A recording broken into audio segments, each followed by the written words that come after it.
Story की शुरुआत में हमें दिखाया जाता है दो इमोर्टल्स चेस खेल रहे होते हैं। इमोर्टल ही बताता है कि उसे आराम करने का समय ही नहीं मिलता। वो बताता है कि उसने किसी से वादा किया था जो भी एक स्पेशल अगरबत्ती जलाएगा मुझे उसे अपना स्टूडेंट बनाना होगा। पर 3 साल से जब भी कोई वो अगरबत्ती जलाता है उसे बहुत जल्द बुझा देता है और मैं जब भी वहाँ जाता हूँ तो वहाँ कोई नहीं होता। इन 3 सालों में 13वीं दफा फिर से कोई अगरबत्ती जलाता है।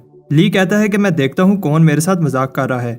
दूसरी तरफ आत पर दिखाया जाता है जो अगरबत्ती जला रहा होता है वो हमारा हीरो बाय है। वो खुद से कहता है इस बार मुझे इसका सामना करना होगा, हर बार मैं भाग जाता हूँ। ये रिचुअल ही इतना खतरनाक होता है। बाय पर आसमान से बिजली गिर रही होती है। विलेजर्स प्रे कर रहे होते हैं और बाय को कहते हैं कि ये लड़का कितना बेवकूफ़ है। तब बूढ़ा एल्डर कहता है तो मैं ऐसा नहीं कहना चाहिए, बाय हमारी फैमिली की तरह है। दूसरी तरफ बाय को लगता है कि वो इस बार भी फेल हो गया है, बट उसे ली कहता है कि ये अगरबत्ती मजाक की चीज़ नहीं है। बाय कहता है कि मैं आपका 3 साल से वेट कर रहा हूँ। ली कहता है कि तुम जैसा डरपोक लड़का ये अगरबत्ती क्यों जला रहा है और जब भी मैं आता हूँ तो तुम भाग जाते हो। बाय कहता है कि मेरी पेरेंट्स की डेथ के बाद ये विलेजर्स ही मेरी फैमिली हैं। सब जानते हैं कि अगरबत्ती जलाने से आप मुझे अपना स्टूडेंट बना लोगे। तो विलेजर्स मुझे कहते हैं कि बाय तुम हम सबको छोड़ के ना जाओ। ली जब बाय की ये बात सुनता है तो सोचता है बाय इतनी यंग एज में भी दूसरों की केयर करता है। बाय कहता है कि मुझे आप अपना स्टूडेंट बना लो, मैं भी आपकी तरह इमोर्टल बनना चाहता हूँ। बाय कहता है जाने से पहले मुझे विलेजर्स को गुड बाय कहना है, वो मेरे बगैर नहीं रह सकते। बट दूसरी तरफ विलेजर्स की सिचुएशन ये नहीं होती। वो बाय के जाने पर पार्टी कर रहे होते हैं। बाय जाते हुए कहता है मैं वापस जरूर आऊंगा। ली बाय को इमोर्टल सेक्टर में लेकर जाता है ताकि बाय वहां ट्रेनिंग कर सके। बाय को जैंग नाम का शेफ वेलकम करता है। फायर किचन में तुम्हारा स्वागत है। तब वहां एक लड़का आता है, इसका नाम बाओ होता है। वो समझता है कि बाय रिश्वत देकर फायर किचन में आया है। बाओ 7 साल से फायर किचन में आने के लिए स्पिरिट स्टोन जमा कर रहा है। बाओ समझता है कि बाय ने इसकी जगह ले ली है और उस पर अटैक कर देता है। तब जैंग अपने वाटर मैजिक से बाय को बचा लेता है और बाओ से कहता है ये तुम क्या कर रहे हो, तुम 2nd लेवल कल्टीवेटर हो। बाओ नहीं सुनता और बाय पर चैलेंज मैजिक कास्ट कर देता है और वो कहता है कि जब टाइम आएगा हम में से कोई एक ही जिंदा रहेगा। बाओ वहां से भाग जाता है। जैंग कहता है कि तुम डरो मत, जब तक तुम उससे फाइट नहीं करते तुम्हें कुछ नहीं होगा। फिर जैंग बाय को बताता है fire kitchen upper level elders के लिए खाना बनाता है और सारे इंग्रेडिएंट्स हाई स्पिरिचुअल पावर के हैं जो ट्रेनिंग में मदद करते हैं।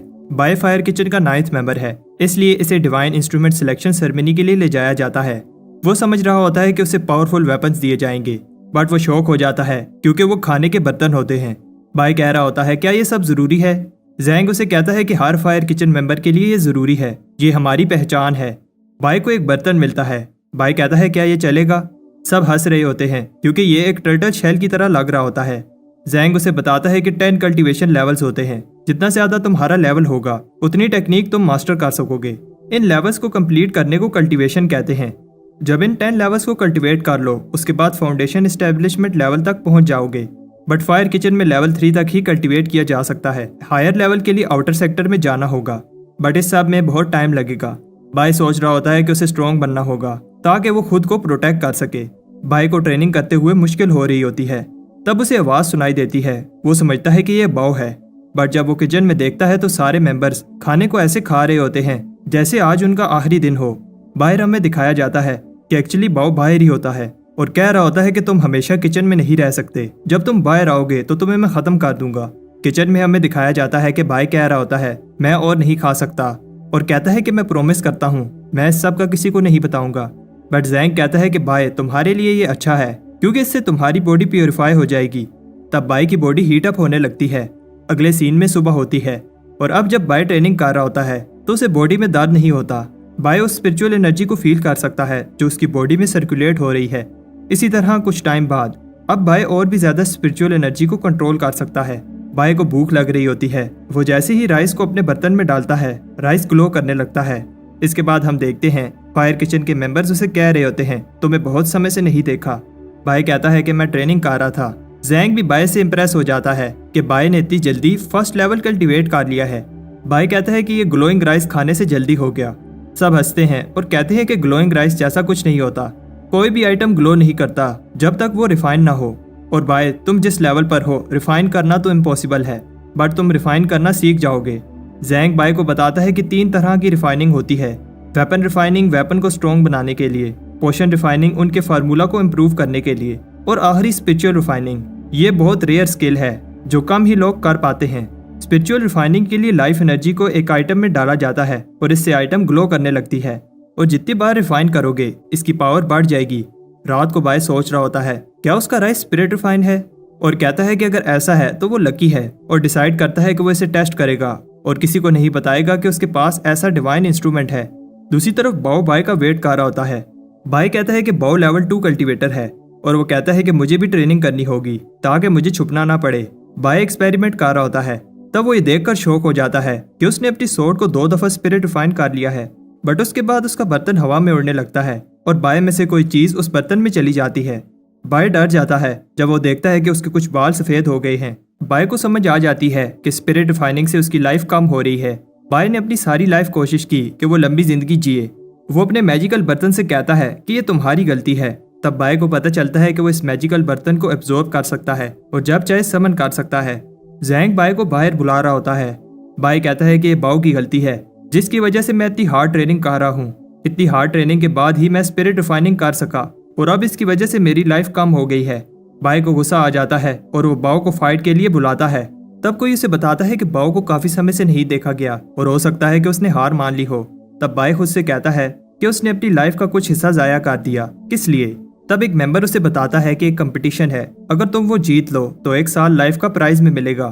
फिर हमें दिखाया जाता है कि बाय टाउन जाता है कंपटीशन के लिए जरूरी सामान खरीदने, बट बाय के पास पैसे कम होते हैं। तब वहाँ बाओ आ जाता है। बाओ कहता है कि आज तुम्हें कोई बचाने के लिए नहीं है।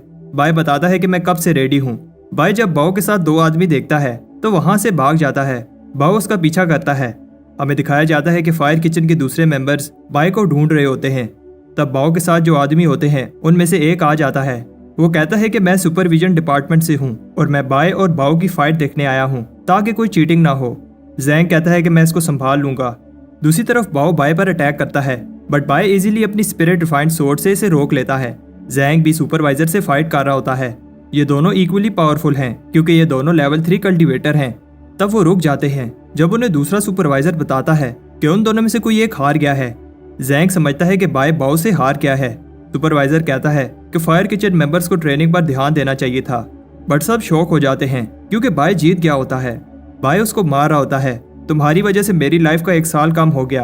अब बाओ हार गया है तो बाय पर से स्पेल हट जाता है। बाय कहता है कि अगर मेरी लाइफ का 1 साल मुझे वापस ना मिला तो मैं तुम्हें जिंदा नहीं छोड़ूंगा। सुपरवाइजर भी शॉक होता है कि न्यू स्टूडेंट ने पावरफुल बाओ को हरा दिया।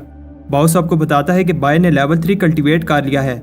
तब एक अनाउंसमेंट होती है, जो भी कंपटीशन में हिस्सा लेना चाहते हैं ले सकते हैं। ये एक अपॉर्चुनिटी है आउटर सेक्टर में जाने के लिए, लेकिन कंपटीशन टफ है क्योंकि सिर्फ टॉप 3 ही आउटर सेक्टर में जा सकते हैं। जैंग बताता है कि फायर किचन ने कभी भी इस कंपटीशन में हिस्सा नहीं लिया। बाय कहता है कि इस बार ऐसा नहीं होगा। हमें दिखाया जाता है कि विलेजर्स कह रहे होते हैं फायर किचन में इतनी खामोशी क्यों है। एक ग्रुप कहता है कि टॉप स्पॉट तो हमारा ही है, बट सब सरप्राइज हो जाते हैं जब हाउ फैमिली आती है। एक पिंक लड़की कैरेज से बाहर आती है, बट सब भाग जाते हैं क्योंकि उनको ये बात ज्यादा इंटरेस्टिंग लगती है कि फायर किचन हिस्सा ले रहा है। बाय सरप्राइज होता है क्योंकि इतने लोग कंपटीशन में हिस्सा ले रहे हैं। बाय जैंग से कहता है कि जैसा प्लान किया था वही करेंगे। जैंग कहता है ठीक है। कंपटीशन स्टार्ट होता है। हमें दिखाया जाता है कि फायर किचन के मेंबर्स का प्लान टॉप 3 स्पॉट लेने का होता है, बट उन्हें पता है कि ये बहुत मुश्किल काम है।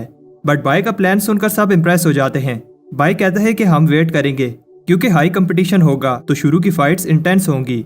बाय चाहता है कि वो वेट करें ताकि सब फाइट करके थक जाएं।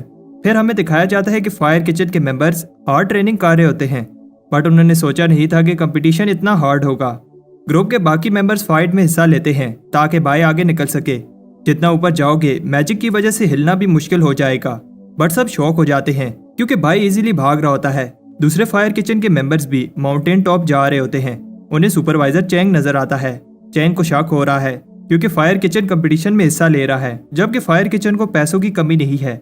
बट चैंग एक ट्रैप में फंस जाता है और वो कह रहा होता है कि मैं तुम लोगों को नहीं छोड़ूंगा। दूसरी तरफ बाय एक खतरनाक जगह पर रुक जाता है। उसे याद आता है कि जैंग ने बताया था फाइनल राउंड में 5 पिलर होंगे जो हवा में फ्लोट कर रहे होंगे और उन्हें एक खास ऑर्डर में क्लाइंब करने से दूसरी तरफ पहुंच जाओगे। जैंग कहता है कि ये राउंड इतना भी मुश्किल नहीं है, अगर तुम गिर भी गए तो तुम्हें कुछ नहीं होगा। बट बाय फिर भी डर रहा होता है। वो इनको एक ऑर्डर में कंप्लीट करता है। फाइनली सिर्फ एक पीस रह जाता है। बाय जंप करता है और मुश्किल से पहुंच जाता है, बट बैलेंस न होने की वजह से लटक जाता है। एक बर्ड वेट बैलेंस करने में हेल्प करता है, बट जब बर्ड उठता है तो बाय नीचे गिर जाता है। बाई की जब आंख खुलती है तो वो देखता है कि वो अभी भी जिंदा है और उसने कंपटीशन पूरा कर लिया है। तब थोड़ी देर बाद बाकी के मेंबर्स भी आ जाते हैं। जैंग बताता है कि एक बार ये गेट क्रॉस कर लिया तो हम आउटर सेक्टर स्टूडेंट्स बन जाएंगे और ये इमॉर्टल बनने का पहला बड़ा कदम होगा। 2 और पार्टिसिपेंट्स आते हैं बट उदास हो जाते हैं क्योंकि वो लेट हो गए। बट बाय सबको सरप्राइज कर देता है। वो कहता है कि हमारा ग्रुप अभी आउटर सेक्टर में जाने के लिए रेडी नहीं है।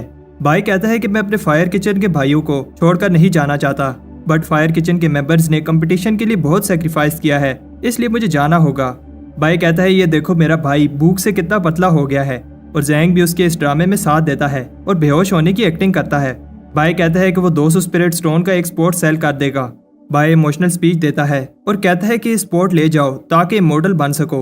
उनमें से एक सोच रहा होता है अगर मैं इमॉर्टल बन गया तो स्पिरिट स्टोन का क्या करना है, और अपनी सारी सेविंग बाय को दे देता है।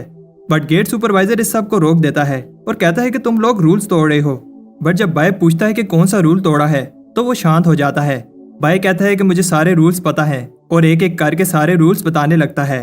हमें दिखाया जाता है कि घंटे गुजर जाते हैं और बाय रूल्स बता रहा होता है और पूरे 336 रूल बता देता है। अब जब कोई रूल नहीं तोड़ा तो बाय फिर से स्पोर्ट बेचने लगता है।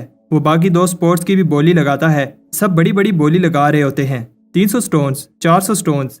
बट पिंक लड़की जो हाउ फैमिली से होती है 10 गुना बोली लगाती है। बाय शौक हो जाता है और उसकी ऑफर एक्सेप्ट कर लेता है। वो लड़की दूसरी आउटर सेक्टर स्टूडेंट बन जाती है। तब वहाँ चैंग आता है और कहता है ये क्या हो रहा है। बट गेट सुपरवाइजर कहता है बाय ने कोई रूल नहीं तोड़ा। हाँ, ऐसा पहली बार हो रहा है और अगर किसी को प्रॉब्लम है तो लॉ एनफोर्समेंट हाल चलो। बाय की टीम को लगता है कि वो कोई रूल नहीं तोड़ रहे, बट चैंग को गुस्सा आ रहा होता है और वो बाय को उठाकर गेट की तरफ फेंक देता है ताकि बाय आउटर सेक्टर में चला जाए। बट हम देखते हैं कि बाय की जगह चैंग दूसरी तरफ चला जाता है। एक्चुअली बाय के बर्तन ने उसे बचा लिया था। चैंग वापस आने की कोशिश करता है बट सुपरवाइजर बताता है कि जो एक दफा दूसरी तरफ चला जाए वापस नहीं आ सकता। तब वो पिंक लड़की जिसका नाम मे होता है बाय को थैंक्स कहती है। एक मेंबर बताता है कि उनके पास 10,000 से ज्यादा स्पिरिट स्टोन्स हैं। वो इनसे चीजें बाय करने का सोच रहे होते हैं। बाय कहता है कि उसे लॉन्जेविटी पिल चाहिए। तब एक फोर्स उन्हें एक एक करके ऊपर खींच लेती है। कोई बोलता है कि उन्हें फिर भी आउटर सेक्टर डिसाइपल बनाया जाएगा। ली बाय को कहता है कि अगर तुम मेहनत नहीं करोगे तो तुम्हें मैं वापस विलेज भेज दूंगा। तब यूनफे नाम का स्टूडेंट बाय को वेलकम करता है। बाय को जब न्यू क्लोथ्स दिए जाते हैं तो वो ये देखकर इंप्रेस हो जाता है कि आउटर सेक्टर स्टूडेंट्स को इतना अच्छा ट्रीट किया जाता है। यूनफे बाय से कहता है उसने ली को इतने गुस्से में पहली बार देखा है, तुमने जरूर कोई रूल तोड़ा होगा। बाय कहता है कि ऐसा नहीं है। यूनफे कहता है कि अब तुम्हें अच्छे से बिहेव करना चाहिए क्योंकि वो अब आउटर सेक्टर स्टूडेंट है। चीफ ली एक अपोथेकेरी हैं। अपोथेकेरीज मेनली मेडिसिन में कल्टीवेट करते हैं और 4 मेन सेक्टर्स में जितने भी चीफ हैं सब उन्हें बेस्ट चीफ मानते हैं। बाय इंप्रेस हो जाता है और कहता है कि मैं लॉन्जेविटी पिल कल्टीवेट करना चाहता हूँ। यूनफे कहता है कि अगर तुम मेहनत करोगे तो लॉन्जेविटी पिल जिससे 1 साल लाइफ इंक्रीज हो सकती है तुम्हारे लिए बाय हाथ का खेल होगा। यूनफे बाय को स्क्रिप्ट पवेलियन में लेकर जाता है और ये फायर किचन से कई गुना बड़ा है। यूनफे उसे बताता है कि बिगिनर्स को पहले बेसिक प्लांट्स की नॉलेज होनी चाहिए और फिर उसे 10 मोनमेंट एग्जाम पास करने होंगे, तब जाकर वो नेक्स्ट लेवल पर मूव कर सकता है। बाय ऊपर पड़े स्क्रॉल्स का पूछता है। यूनफे कहता है कि वो सीक्रेट स्क्रॉल्स हैं और उनमें इन्फॉर्मेशन इनकम्प्लीट है, इसलिए उन्हें कोई यूज नहीं करता। कुछ दिन बाद लाइब्रेरी में एक बंदा गुस्से में होता है। उसे जो स्क्रॉल चाहिए नहीं मिल रहा और वहाँ काम करने वाले को भी याद नहीं है कि कहाँ रखा है। बाय उसे बताता है कि वो स्क्रॉल कहाँ रखा है। वो बहुत खुश होता है। सब बाय से इंप्रेस हो जाते हैं और उससे स्क्रॉल्स की लोकेशन पूछने लगते हैं। यूनफे को बिलीव नहीं हो रहा क्योंकि बाय को आए हुए कुछ ही हफ्ते हुए हैं और वो इतना सब कैसे जानता है। बाय एक स्क्रॉल की कॉपी मांगता है। वर्कर शॉक हो जाता है। बाय अनडाइंग स्किन प्रैक्टिस करना चाहता है।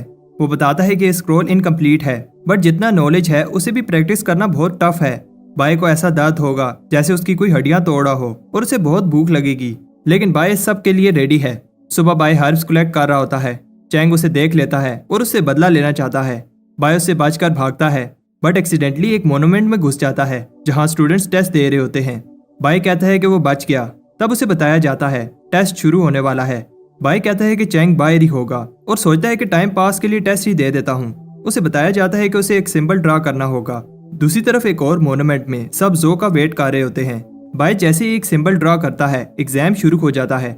बाय को बताया जाता है उसे इन प्लांट पीसेस को करेक्टली जोड़ना होगा जैसे वो ओरिजिनली थे और एक टाइम लिमिट में जितने प्लांट्स वो जोड़ेगा उन्हें काउंट किया जाएगा।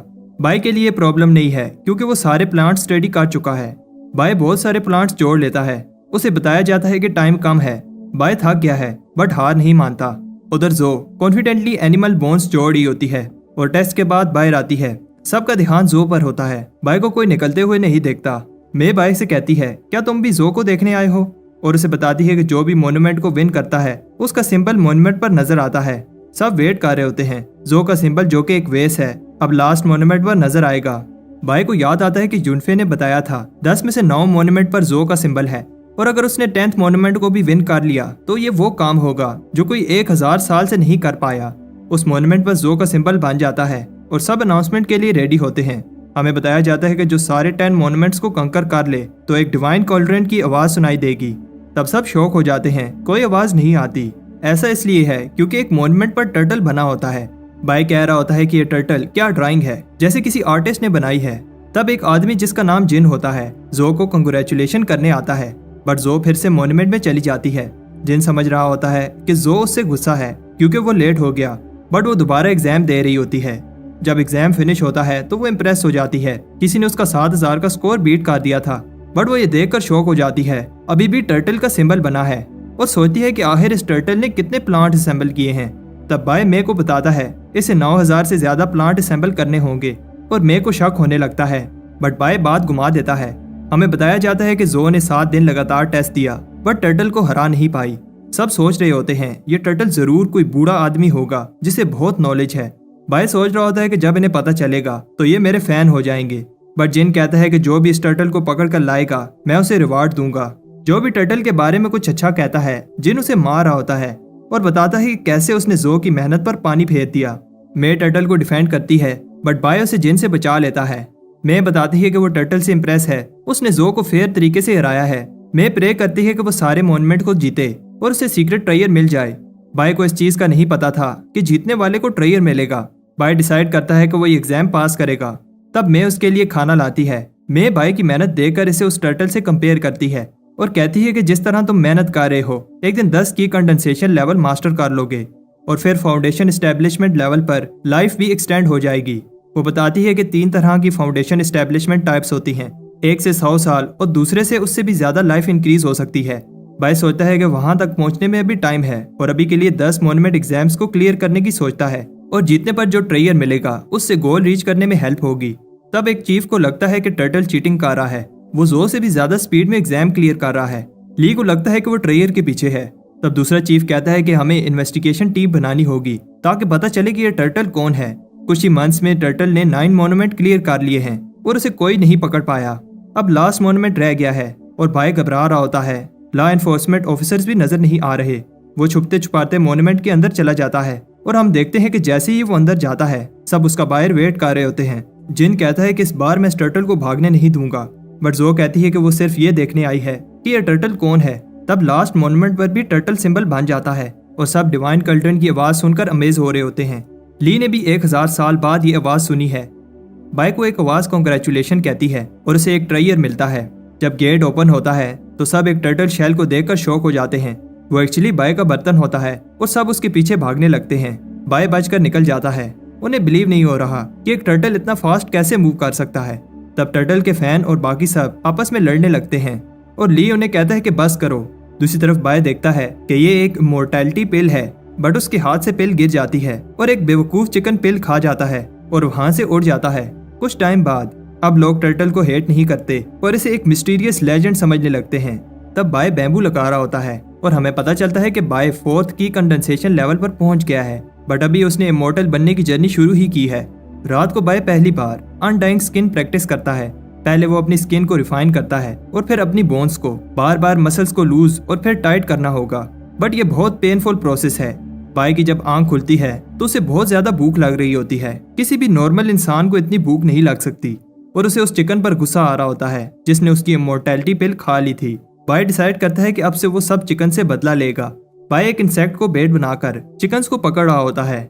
सुबह सबको बताया जाता है कि इमोर्टल ली की चिकन्स चोरी हो रही हैं। ये कोई आम चिकन्स नहीं है, इन्हें रेयर मेडिसिन बनाने के लिए यूज किया जाता है और इस चोर ने एक ही रात में दर्जनों चिकन्स चोरी कर ली हैं। चीफ ली किसी काम से आउटर सेक्टर से बाहर गए हैं, उन्हें इस सब का नहीं पता। मैं उनकी स्टूडेंट हूँ और मेरा फर्ज है कि मैं उस चोर को पकड़ूं। जो भी मेरी हेल्प करेगा उसे मैं ये प्रोटेक्टिव पेंडेंट दूंगी। बाय सोचता है कि इससे प्रॉब्लम हो जाएगी और वो कुछ कहे इससे पहले एक आदमी बताता है कि चोर को कैसे पकड़ा जाए। बाय जो का ट्रस्ट जीतने के लिए चोर की सारी गलतियां बताने लगता है। बाय कहता है कि उन्हें एक टीम बनानी चाहिए और एक इमोशनल स्पीच देता है, हम सब मिलकर उस चोर को पकड़ेंगे। जो उसकी स्पीच से इम्प्रेस हो जाती है और उसे टीम लीडर बनाकर अपना रिबन देती है। बाय सोचता है कि अगर पकड़ने वाला ही चोर हो तो उसे कौन रोक सकता है। बाय अगले फार्म में फिर से चिकन चोरी करने जाता है, बट उसे जो की आवाज आती है, ये तुम क्या कर रहे हो। बाय सोचता है कि अब ली उसे विलेज वापस भेज देगा। बाय उससे माफी मांगने ही वाला होता है, लेकिन वो फार्मर को डांट रही होती है क्योंकि वो पहरा देने के समय सो रहे थे। बाय जो से कहने लगता है कि उसने पूरी ट्राई की बट वो चोर को नहीं पकड़ पाया और ये सब करते हुए वो इंजर हो गया। बाय कहता है कि सब उसकी गलती है, वो टीम लीडर है और उसके होते हुए चोर भाग गया। जो कहती है कि इसमें तुम्हारी कोई गलती नहीं है, सिर्फ तुम ही सीरियस होकर मेरी हेल्प कर रहे हो, और उसे कहती है कि तुम इस पेंडेंट को डिजर्व करते हो। वो कहती है कि काश सब स्टूडेंट्स तुम्हारे जैसे होते। तब बाय चोर पकड़ने वाली टीम का लीडर बनकर खुद चिकन चोरी कर रहा होता है। वो चिकन की बोन दबाते हुए कह रहा होता है, अब यहाँ बहुत कम चिकन रह गए हैं और अब और चिकन के लिए उसे दूसरे सेक्टर में जाना होगा। बाय अपनी इंटेंस ट्रेनिंग भी कर रहा होता है और एक दिन जब वो चिकन दबाने जाता है तो उस पर कोई अटैक कर देता है। बाय का वेट बढ़ गया है और उसकी मूवमेंट भी स्लो हो गई है, जिसकी वजह से वो अटैक डॉज नहीं कर पाता। बट वो ये देखकर इम्प्रेस हो जाता है, उसे चोट नहीं लगी। ली भी ये देखकर इम्प्रेस होता है। बाय अनडाइन स्किन प्रैक्टिस कर रहा है और इसने आयरन स्किन अचीव कर ली है। ली कहता है कि तुमने बहुत पेन सही होगी और इसके साथ साथ बहुत भूख भी, लेकिन बाय को देखकर लगता नहीं है कि वो कभी भूखा रहा है। बाय कहता है कि वो बैम्बू खाता रहा। ली कहता है कि अच्छा तो तुम ही वो चिकन चोर हो। बाय कहता है ऐसा नहीं है, बट ली सारी चिकन बोन्स को बाहर निकाल देता है। बाय को लगता है कि अब ली उसे मार देगा। ली ओवरवेट बाय को पनिशमेंट के लिए स्नेक वैली में फेंक देता है। कुछ टाइम बाद हम देखते हैं कि बाय ली से माफी मांग रहा होता है और बताता है कि उसे बहुत भूख लग रही थी, इसलिए उसने ऐसा किया और वो फिर कभी ऐसा नहीं करेगा। ली सोचता है कि उसे एक चोर पर ट्रस्ट करना चाहिए। ली उसे एक और चांस देने के लिए रेडी है, बट बाय को आने वाले इंटरसेक्ट कंपटीशन में टॉप 5 में से एक पोजीशन लेनी होगी। बाय को नहीं लगता कि वो ऐसा कर पाएगा, बट स्नेक्स को देखकर वो मान जाता है। बाय जब घर आता है तो उसे पता चलता है कि इसने अपनी स्वॉर्ड को 3 बार स्पिरिट फाइन कर लिया है। इसका मैजिक पेंडेंट भी अपग्रेड हो गया है। बाय अब की कंडेंसेशन के 5th लेवल पर है, बट उसे पता है कि कंपटीशन के लिए इतना काफी नहीं है। बाय उस सीक्रेट स्क्रॉल को पढ़ता है और अब स्ट्रॉन्ग बनने के लिए यही रास्ता है। सबसे पहला स्टेप है लाइटनेस और वेट को कंट्रोल करना, जो वो एक पानी के टैंक पर ट्राई करता है बट उसे उठा नहीं पाता। तब उसे पता चलता है कि उसे अपनी स्पिरिट एनर्जी को कंट्रोल करना होगा। By throat lock move try करता है, बट इसकी स्पिरिट एनर्जी बहुत कम है। स्पिरिट एनर्जी को इंक्रीज करने के लिए बाय को एलिक्सर चाहिए, बट उसके पास पैसे नहीं होते, इसलिए वो बैम्बू सेल करता है। बहुत सारे एलिक्सर पीने के बाद बाय उस टैंक को उठा लेता है, बट अभी भी अपनी स्पिरिचुअल एनर्जी को सही से कंट्रोल नहीं कर पा रहा। बाय अगर टॉप 5 में नहीं आया तो ली उसे वापस उस स्नेक वैली में भेज देगा और बाय का इमॉर्टल बनने का सपना पूरा नहीं हो पाएगा। सुबह जब बाय उठता है तो उसके छत में एक होल होता है। बाय को पता है कि ये किसी चोर का काम नहीं हो सकता क्योंकि उसके पास कोई कीमती चीज नहीं है। फिर उसे याद आता है कि उसने सोते हुए वो थ्रोट लॉक मूव किया था और अब बाय एग्जाम के लिए थोड़ा कॉन्फिडेंट है। आज एग्जाम का दिन है और हम देखते हैं कि वही गार्ड भी इस कंपटीशन में हिस्सा ले रहा है। तब एक फे नाम की लड़की भी कंपटीशन देने आई है, जिसे देखकर लोग कह रहे होते हैं कि ये कंपटीशन तो फे ही जीतेगी, बट कुछ और लोग कहते हैं कि फैंग भी जीत सकता है क्योंकि वो की कंडेंसेशन की 5th स्टेज के पीक पर है। एक एल्डर कहता है कि कंपटीशन स्टार्ट होने वाला है, बट इमॉर्टल ली अभी तक नहीं आया। उधर बाय खुशी खुशी चल रहा होता है क्योंकि उसे लॉन्जेविटी पिल और उसे कुछ प्रोटेक्टिव टेलिस्मैन अच्छी प्राइस में मिल गए। तब ली उसे डांटता है कि कंपटीशन स्टार्ट होने वाला है और तुम यहाँ घूम रहे हो। बाय ली से कहता है कि वो अभी रेडी नहीं है। फे बाय को हेल्प करती है और इसे देखकर बाय कहता है मैं तो बचपन से रेडी था। फैंग बाय को देख रहा होता है और इसे बिलीव नहीं हो रहा कि बाय भी कंपटीशन में हिस्सा ले रहा है क्योंकि इसे आए हुए अभी 6 महीने ही हुए हैं। कंपटीशन शुरू होने से पहले सबको एक नंबर दिया जाएगा और बाय खुश होता है कि उसका नंबर लास्ट है, लेकिन फिर प्रे करने लगता है कि उसका ओपोनेंट पावरफुल ना हो। कंपटीशन अब स्टार्ट हो गया है और फाइटर्स स्टेज पर आ जाते हैं। सब इनकी स्किल्स को देखकर इंप्रेस हो रहे होते हैं और तब चैंग ये फाइट जीत जाता है। इसके बाद तीसरे और चौथे फाइटर की बारी है और बाय देखता है कि ये फाइट कितनी डेंजरस है। बाय बहुत सारे प्रोटेक्टिव टेलिस्मैन यूज करता है। अब फैंग की बारी है और सब शॉक हो जाते हैं जब वो एक ही मूव से फाइट जीत जाता है। फे भी कुछ कम स्किल नहीं होती और हर अटैक इजीली डॉज कर रही होती है और फिर फाइटर को स्टेज से बाहर फेंक देती है। अब बाय की बारी है, लेकिन बाय वहां से भाग रहा होता है। लियो से पकड़ लेता है। बाय कहता है कि वो टॉयलेट जा रहा था। बाय का ओपोनेंट इसके बर्तन को देखकर कहता है कि वो कोई कुकिंग कंपटीशन नहीं कर रहे, बट बाय बताता है कि ये मेरी शील्ड है। बाय कहता है कि मुझे लड़ना नहीं आता, बट ओपोनेंट अपनी पूरी पावर से अटैक करता है जिससे बाय का बर्तन उसके हाथ से छूट जाता है और अगले ही पल ओपोनेंट नीचे पड़ा होता है। हमें दिखाया जाता है कि बाय के बर्तन ने इसे जिता दिया था। सब बाय की स्किल से इम्प्रेस होते हैं। एल्डर बताता है कि किचन के बर्तन अलाउड नहीं हैं और नेक्स्ट मैच से वो इन्हें यूज नहीं कर सकता। सब शॉक हो जाते हैं जब बाय के पास बहुत सारे बर्तन निकलते हैं। अब नेक्स्ट स्टेज के फाइटर्स को चुना जा रहा है और बाय सोच रहा होता है अगर वो नेक्स्ट मैच जीत गया तो टॉप 5 में पहुंच जाएगा। बाय प्रे करता है कि उसका ओपोनेंट कोई कमजोर फाइटर हो। अब फिर से फैंग की बारी है और इसका ओपोनेंट और कोई नहीं बाय होता है। बाय इसका सामना करने से डर होता है। सबको लगता है कि बाय कोई सीक्रेट अटैक यूज करने वाला है। तब बाय भी ये सुनकर ऐसे दिखाने लगता है कि वो इजीली फैंग को हरा सकता है। फैंग ये देखकर अलर्ट हो जाता है। बाय को पता है कि वो ज्यादा देर तक ये फाइट रोक नहीं सकता और सोचता है कि फाइट में क्या क्या हो सकता है। बाय सोचता है कि छुप कर अटैक करूं, बट वो भी काम नहीं करेगा। फैंग को समझ आ जाती है कि बाय टाइम वेस्ट कर रहा है और इस पर अटैक करने लगता है, लेकिन बाय इसके पांव पकड़ लेता है। बाय फैंग से कहता है कि वो उसे पहले अटैक करने दे। सब बाय को कावर्ड कह रहे होते हैं। फैंग उसे पहला अटैक करने देता है। बाय को देखकर समझ आ रही है कि वो टाइम वेस्ट कर रहा है। लोग फैंग से कहते हैं कि वो अटैक करके फाइट खत्म कर दे, लेकिन फैंग ने खुद इसे ये चांस दिया है। सब बात कर रहे होते हैं कैसे बाय ने 4 घंटे वेस्ट कर दिए। तब बाय के हाथ से स्वॉर्ड गिर जाती है। फैंग इसे बाय का फेल्ड अटैक समझता है और इस पर अटैक कर देता है। बाय कहता है कि वो इसे एक और चांस दे, बट फैंग नहीं सुनता। फैंग सोचता है कि बाय ने कितने प्रोटेक्टिव टैलिस्मान लगाए हैं। एल्डर कहता है कि बाय ने इस कंपटीशन को सर्कस बना दिया है। तब बाय के प्रोटेक्टिव टैलिस्मान खत्म हो जाते हैं। फैंग कहता है कि अब इस अटैक से बाय को कोई नहीं बचा सकता। सब शॉक हो जाते हैं क्योंकि Fang blood spirit technique use कर रहा है। बाय देखता है कि फैंग की स्वॉर्ड 2 दफा स्पिरिट रिफाइन हुई है और खुद को प्रोटेक्ट करने के लिए अपनी level 3 spirit refine sword use करता है। ली बताता है कि बाय की स्वॉर्ड 3 दफा स्पिरिट रिफाइन हुई है और सबको बिलीव नहीं होता कि ये स्वॉर्ड इतनी पावरफुल है। सब शॉक हो जाते हैं जब फैंग बेहोश हो जाता है।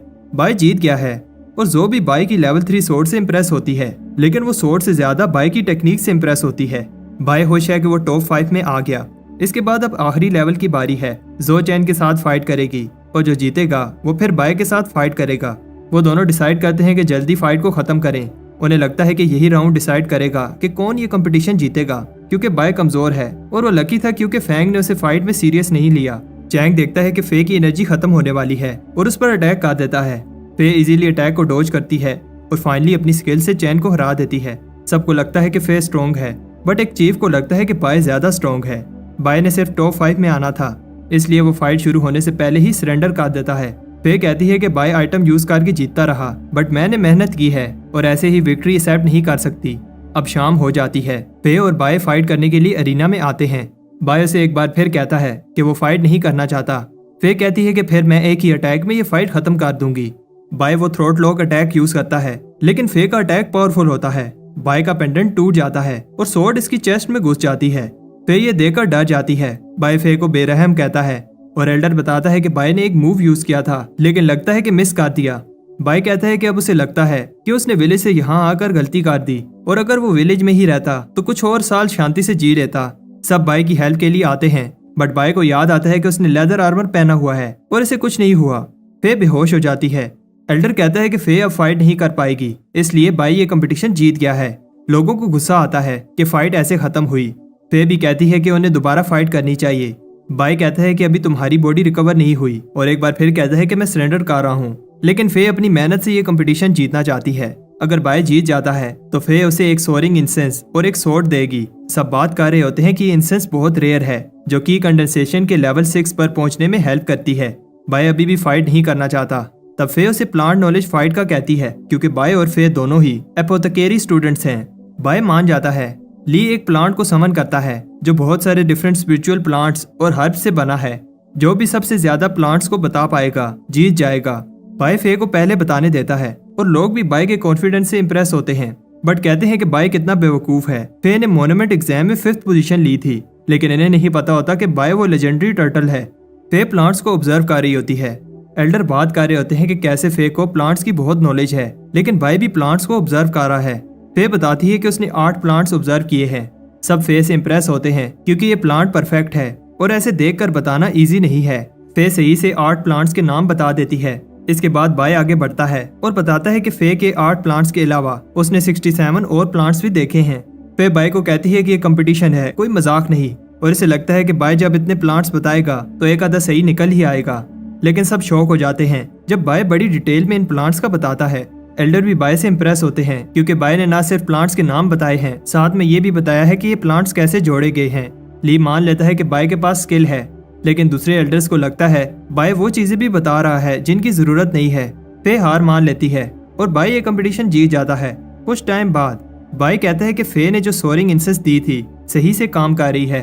तब दरवाजे पर कोई आता है। बाय देखता है ये तो बाव है और इससे पहले कि बाव उस पर अटैक करे वो उसके मुंह पर झाड़ू मार देता है। बाव बाय से माफी मांगने के लिए आया है। वो बताता है कि मैं गलत था, मुझे ऐसे नहीं कहना चाहिए था कि बाय रिश्वत देकर आया है। वैसे भी बाव अभी की कंडेंसेशन के लेवल 3 पर है तो बाय को उससे कोई खतरा नहीं है। बाय ने उसे पीटा, इस वजह से बाव स्ट्रॉन्ग बन गया है और चाहता है कि बाय इसे भी कुछ सिखाए, लेकिन बाय इंटरेस्टेड नहीं है। बाव बताता है कि उसकी सुपरविजन डिपार्टमेंट में कनेक्शंस हैं और बाय को संभल कर रहना होगा। सबकी बाय पर नजर है और एक और दोस्त होना बुरा नहीं है। उस रात दोनों दोस्त अपनी फ्रेंडशिप के नाम पर पीते हैं और बाय उसे अपनी सारी स्टोरी सुनाता है। बाव को लगता है कि बाय जल्द ही फाउंडेशन एस्टेब्लिशमेंट रेल में पहुंच जाएगा। बाय को ऐसा नहीं लगता। बाव बताता है कि बाद में मॉर्टल वेन एस्टेब्लिशमेंट लेवल में जाना इजी है, बस बाय को बहुत सारी फाउंडेशन एस्टेब्लिशमेंट पिल खानी होगी। बाय को यह बात पता नहीं थी और बाव बताता है कि फिर बाय की लाइफ 100 साल से बढ़ जाएगी। बाय जल्दी से अपनी लाइफ को इंक्रीज करना चाहता है। बाव बताता है कि पिल मिलना तो बहुत टफ है, इसलिए उन्हें खुद ही पिल्स रिफाइन करनी होगी, लेकिन पिल्स रिफाइन करने के लिए उन्हें अपोथेकेरी जर्नीमैन बनना होगा। कंपटीशन जीतने के बाद बाय फेमस हो गया है और अब वो अपोथेकेरी जर्नीमैन बनना चाहता है। बाय सबसे लास्ट में टेस्ट देने आया, लेकिन 10 में से 10 फर्नेस में पिल रिफाइन कर ली। ऐसा पहली बार कोई कर पाया है और उसकी लास्ट पिल एक मिड लेवल पिल थी। कुछ टाइम बाद हम देखते हैं कि बाय के फेमस होने के बाद बहुत सारे लोग उसकी हेल्प मांगने के लिए उसके घर के बाहर जमा होते हैं। चैन को यह देखकर गुस्सा आता है। तब फैंग कहता है कि तुम घबराओ नहीं, मेरे पास एक प्लान है। बाय सबकी हेल्प करता है। मैं ये देखकर खुश होती है। मैं चाहती है कि अगर बाय कहीं दूर गया तो उसे लेटर भेजे। अचानक बाव वहां आता है और घबराया हुआ होता है। बाव बाय से कहता है कि वो भाग जाए, तभी वो बच सकता है, लेकिन वहां कुछ लोग बाय से कहते हैं कि उसे लॉ एनफोर्समेंट हॉल चलना होगा।